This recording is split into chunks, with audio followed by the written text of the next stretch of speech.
New Zealand has not sent any humanitarian aid to North Korea in a decade, because of other crises demanding attention, Prime Minister Jacinda Ardern says. South Korean President Moon Jae-in with Prime Minister Jacinda Ardern in Auckland this morning. Photo, RNZ, Sarah Robson. Ms. Ardern met with her South Korean counterpart, President Moon Jae-in, in Auckland this morning. The pair discussed a range of issues, including climate change, regional security, trade and the conflict over the Korean peninsula. Mr. Moon is the first South Korean president to visit New Zealand in 9 years. Ms. Ardern said trade between the two countries was flourishing, thanks to a bilateral free trade deal that came into force in December 2015.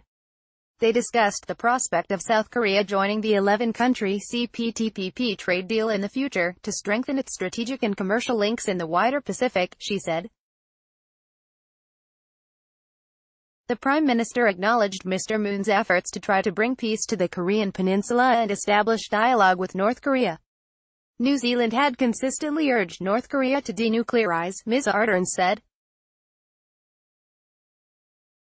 For our part, we will continue to work with the international community towards peace on the Korean peninsula by fully implementing United Nations Security Council resolutions. Responding to a question from Korean media, Ms. Ardern said New Zealand had not provided humanitarian aid to North Korea since 2008.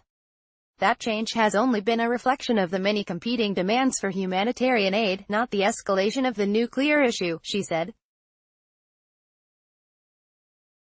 New Zealand had been called on to help with crises in Syria, Yemen, and with the Rohingya crisis in Myanmar, Ms. Ardern said.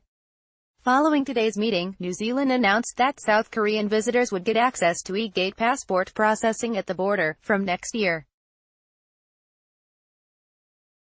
The two countries plan to create a social security agreement, which will facilitate better access to pension entitlements for people who have spent time in each country. Mr. Moon played down the prospect of North Korean leader Kim Jong-un visiting Seoul this year. The two Korean leaders had previously agreed to a meeting in the south this month.